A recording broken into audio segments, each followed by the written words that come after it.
What's up, my people? It's your boy Joeezy. Alright guys, I want to talk to you guys really quick about, I haven't gotten the email, but I did get the notification when I opened up the Lyft app, and I'm still new to Lyft, so I don't know really how the pay works, any of that, so maybe you guys know more than me, but I just want to review this whole new Lyft pay standard that I got a notification, and I saw already a few times on Reddit. So it says here, when you open up the app, it says introducing the new pay standard. Rider payments go toward more than just your earnings and Lyft. They also cover external fees just like commercial insurance and taxes. Here's our earning commitment to you. After external fees are subtracted, your share is 70% or more of rider payments each week guaranteed. Now, first of all, my question is to you guys. It says here they also cover external fees like commercial insurance. So the question is, if you have commercial insurance already and they're paying for commercial insurance, does that mean that you don't really need commercial insurance? Because okay, let's say Lyft does it, but how about Uber? What if you're doing Uber? Uber doesn't. I don't think they pay for commercial insurance. So it's like if you have commercial insurance, they're paying for commercial insurance, which is they're taking it out of our earnings. It's like we're double paying for commercial insurance. Let me know. I was a little bit weird about that. Okay, so if I go here to how much I made last week on Lyft, I click on the passenger payments, right? This is what the passenger payment says. The amount passengers paid for the riders you gave. This does not include pass-throughs such as cancellation fees or tips. You'll always receive 100% of tips. Okay, I just want to show you that real quick. There is a message here that you see on top that says track Lyft's earnings commitment. Each week you'll earn 70% or more of passenger payments after external fees. I'm going to talk to you guys about external fees later. That's what I read a lot on Reddit about people saying, oh, what's our external fees? And people saying, you know, a lot of conspiracy theories about what external fees is, but they actually tell you what it is. I'll share that with you guys right now. So if I click on this message, it says, Lyft's earnings commitment. You earn 73% of passenger payments after estimated external fees. Learn more. I'm going to click on the learn more and then we'll talk about that. Passenger payments after estimated external fees, $90.90. My earnings was $65.84, which is 73% of, I don't know where they're getting this number. I haven't dig deep and done the math myself. This includes bonuses. It includes bonuses. So that $1,000 bonus that I'm going to get, it doesn't include it. So it's like, I have to do one or the other. Includes bonus, excludes tips, pass-throughs, adjustments, and benefits. Estimated Lyft fee was $24.35, which is 27% of the rest of 100% of the passenger payment. What I would like to do here is look at this 65.84. On top, you see that I made 68.30. What's the difference? So the difference between $68.30 and $65 that was my earnings was $2.46, which is the tips and the tolls. Okay, tips and tolls, that's what the difference is. So I earned 73% of passenger payment. So and to be honest, I accepted a $20 order by mistake, my first Lyft ride, for 26 miles. So I got kind of screwed on that one. After that, I was just taking $5 rides it took me longer than usual, and then now I'm not gonna do that anymore, but it was like $5 rides, $6 rides, and then you're telling me that I earned more, I guess, yeah. That's crazy how the Lyft earnings work. So I wasn't taking crazy orders, and it was still 73% of passenger payments, which you can't complain. I mean, Uber does, I think they do the opposite. Let me not give you any misinformation. I think the last week, it said 28% of Uber was charging, or I'm getting paid 28% of Uber rides, and then they're taking 70 or 68 or 67, whatever the difference is, or 68, yeah. I think. Let me not talk too much about that. In my head, I thought that I was getting 28%, and then Uber was getting the rest. Maybe it's flipped. I'm not sure. And look, this is the new driver earnings that I have. The new $1,000 new driver earnings guarantee ends on March 1st. So it ends on March 1st. I've done 9 rides so far. I'm thinking about just knocking out, like in a week or two, like when it gets closer to the end date, just start knocking out rides. Knock out like short little distance rides, even if it's $3. Start knocking them out, and then see what happens. You know. So I have until March 1st. So I think in the last week, I think I'm gonna do a video the whole week only doing Lyft short rides, and then I'll tell you guys how that works or how it is. I could do it for YouTube, and I could do it for to see if I can get that $1,000. We'll see what happens. So stay tuned for that. So if I click on the learn more, where it says Lyft earnings commitment, where it says learn more, I click on learn more, and then I get this page up. I'm gonna read to you everything here. Look, earnings commitment. Lyft's earnings commitment guarantees that a driver's weekly earnings will be at least 70% of passenger payments after external fees. If a driver's earnings are below 70% by the weekends, they'll get paid on an earnings adjustment to make up the difference. Earnings commitment is available in most popular cities with plans to expand soon. Using the earnings commitments tracker, you can track earnings commitment as soon as you gave your first ride to the week. Look, I'm not going to read all this. I am going to read the external fees. A lot of people on Reddit, they were pretty much, because we already know what they're talking about. They're saying that whatever rider payments are, if we get paid less than 70%, let's say we get paid 68% of rider payments, then they're gonna give us the extra 2%, is what Lyft is trying to say. But let's go to the external fees, because I want to answer a lot of people's questions. Let's see. If you look at the fine print, well, first let's look at this. What is Lyft's earning commitment? Passenger payments. You know what? Let's read this. Passenger payments is the amount of passengers pay for the ride. Passenger payments go towards more than just Lyft earnings and Lyft's fees. They also cover external fees, including commercial insurance. External fees, there's an external fees again. Look, external fees include commercial insurance, taxes, government fees, and other ride-related expenses such as payment processing fees. So when the rider is paying with a credit card, Lyft has to pay a credit card fee, because Amex and all these credit cards, they charge. It's not free. Like, they charge you like a 3% fee or something. Obviously with Lyft, they probably get a discount or something, but it's still a fee. They still have to pay every time a customer, pays for a ride, if you guys didn't know this. And then let's go straight to the external fees. What are the types of external fees? Examples of external fees include commercial insurance, taxes, government fees, and other ride-related expenses such as payment processing fees. Commercial auto insurance. To comply with local regulations in most regions, Lyft maintains commercial auto insurance on behalf of drivers. The policy includes $1 million or more in liability coverage for most accidents that occur while you're driving passengers. This is in addition to your personal insurance requirements, which may not cover accidents while you're driving with Lyft. So that answers the question. I don't have to have commercial insurance with Lyft because they pay for it for you. But with Uber, I don't think they pay for it. So you're going to have to get it no matter what. So Lyft is basically charging us commercial insurance when Lyft knows that we have to use Uber too. Uber's more busy anyway than Lyft. I barely get any Lyft orders. So I don't know why they're doing that. I don't know. I mean, who knows? And maybe it's a write-off. They could write that off, just so you guys know. So that's better for them. Taxes and government fees. Fees imposed by federal, state, and local governments to operate the Lyft rideshare platform. An example includes state and local taxes imposed on rides. Other expenses.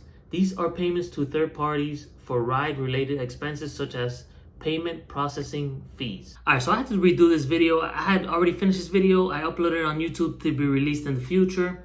But then I saw an Uber Lyft AZ video talking about this whole 70% and how they don't really give us 70%. Like, out of the 70%, there's the fees. And I did talk to you guys about the fees, but I didn't really go in depth of what fees there are. So these external fees right here. So I went back and I started doing the math. I'm like, okay, $132 is passenger payments. I got paid, according to this, $65.84, which doesn't include tips or tolls. So if you divide 65.84 divided by 132.08 in passenger payments, we're doing straight up payments. That is 49%. We're getting paid 49% of passenger payments on this, according to this, just looking at it without thinking about external fees and none of that stuff. Now, if you start taking out external fees, they took out $41.89. So if you divide $41.89 divided by $132.08, they took away 31% of the passenger payments for external fees, 31%. And if you divide the true payment that we got paid, the tips and tolls, I understand the tips and tolls, but they took it away from the calculation. So if you divide 65.84 divided by $132.08, I already did the math on this. No, it's the same math. Yeah, it's the same math. Like, well, it's kind of a different math. If you divide 65 divided by 65.84, which is how much we got paid, or how much I got paid, my bad, divided by passenger payments, total passenger payments, we got paid 49% of passenger payments. Here it says 73% of passenger payments because it's excluding the fees. And I think that's very, very, you already know how I am, guys. I don't bash these apps. I, use the apps to my advantage. I just take orders that make sense, and I don't think about the small little details like this, for example. Because if I do start looking at the details and all that stuff, then you start getting upset. Like, man, why is Lyft lying to me? So what I do is I don't even look at the tip. Like, if there's a $0 tip and I accept it, I'll accept it because the pay made sense, not because that's all I look at. I look at how much the pay is gonna be, how long it's gonna take me, the mileage, and if it makes sense for me in my in my parameters. I know a lot of people are pickier than me, but I'm not that picky. If it makes sense, I'll do it, even if it's a $0 tip. And then if it's an Instacart order, if it's a triple Instacart order, double, and then I see a tip later that I didn't really realize, I'll be a little bit hurt. Like, man, that's messed up. Or an Uber order, which is like, or DoorDash, which you don't see the tip up front. You see it after, and you see like, oh, no tip. You'd be like, oh man, you still get a little bit hurt, but then it's like, bro, I accepted the order anyway, so who cares? So I kind of get over it pretty quickly. So I don't think about that stuff. I think about what is the pay gonna be from the offer. And if I get paid more, that's even better. If I get paid less, then we start having some problems. But if it's the same pay and these apps are not paying me less than what the offer was, then I'm okay. But a lot of drivers and shoppers, they like to dig deep into the details. Like, oh, and I see Reddit posts of like, oh, the fee, they paid 30 cents less than what they should have paid and this and that. And, it's like, you kind of like dig deep is what I'm trying to say. If you dig deep, you're going to go through a whole rabbit hole and you're going to start hating life. You're going to start hating these apps even more, and it's a lot of unnecessary anger towards you I guess is what I'm trying to get at.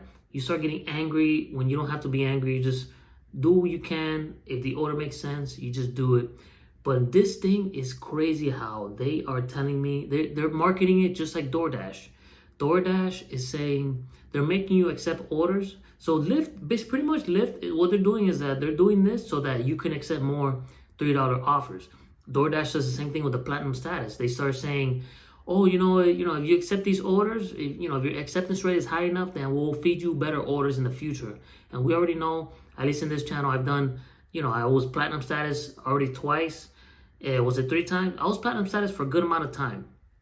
And I did get some good orders, but during the weekday, when it's slow, you start getting all the bad orders. And it's like, bro, we kind of need this platinum to, like, I kind of wanted the platinum so I could get good orders throughout the day. The whole day, throughout the whole week, not just on Sunday, the busiest day. No, I want it on Wednesday, the slowest day, on Tuesday, so it could be consistent. But no, I learned that you're gonna have to decline a lot of bad orders or accept them. But I didn't want to accept a lot of those bad orders from DoorDash. And then the earn by time ended up not being worth it because it make you drive too far, and then sometimes you do it too fast, and then it's like, oh, you get paid too little. It's like, sometimes it's good, but for the most part, it's not worth the stress, man. So Lyft is doing the same thing, and I don't know why they would do that, man. Like, I know they're trying to manipulate drivers, but that's kind of messed up, man. But you know what? I'm not gonna get any more deep into this rabbit hole of attacking these apps because I appreciate these apps because I'm able to do it, guys. I don't have to get a full-time job. I'm still able to, do my Instacart, Uber, Lyft, and DoorDash and all that stuff, and still do content, do my YouTube content creation, and not have to worry about getting a full-time job, and I'm good. I'm grateful for that. So that's why I don't trash these apps.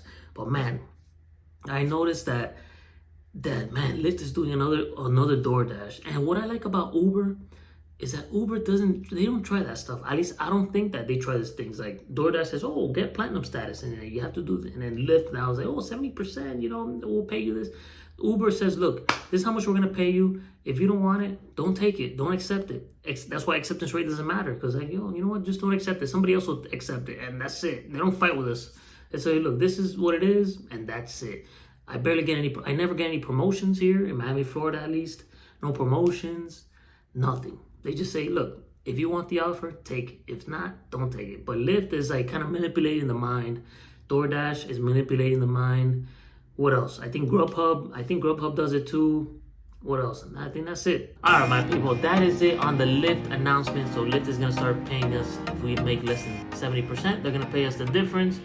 But from what I saw, I got paid 73%, which, you know, I was just like calculating $20 an hour, pretty much. I wasn't even doing $2 a mile. I was just doing even $1 a mile. I was doing, as long as it was paying $20 an hour, which I'm gonna raise that already to $25. But according to all of that, I'm gonna get paid. I already got paid 73%. So I guess people that get paid or that take the $3 rise, the $4 rise, the rise that don't make any sense, they're gonna benefit from this because they're gonna get paid a little bit more at the end of the week. Now the question is, should we take these $3 rides just to have more business? That's the question. And I think when I do that video on, I don't want to do it now. When I do that video on the $1,000 guarantee the last week, I'm gonna be accepting everything. So we're gonna see what happens. But that's gonna be at the end of this month, the end of February. We're gonna do it. But if you made it to the end of this journey though, oh, it's not even a journey. It was a conversation. Well, if you made it to the end of this conversation though, my lovely humans, thank you for watching. Let me know what you think in the comments. Don't forget to smash that like button, blow up in the YouTube world. And if you like this video and you want to watch future videos of me doing deliveries, just subscribe on my people. My people, have a good day, have a good year, have a good career. Stay hustling out there, love yourself, believe yourself. It's your boy Joey. Let's go.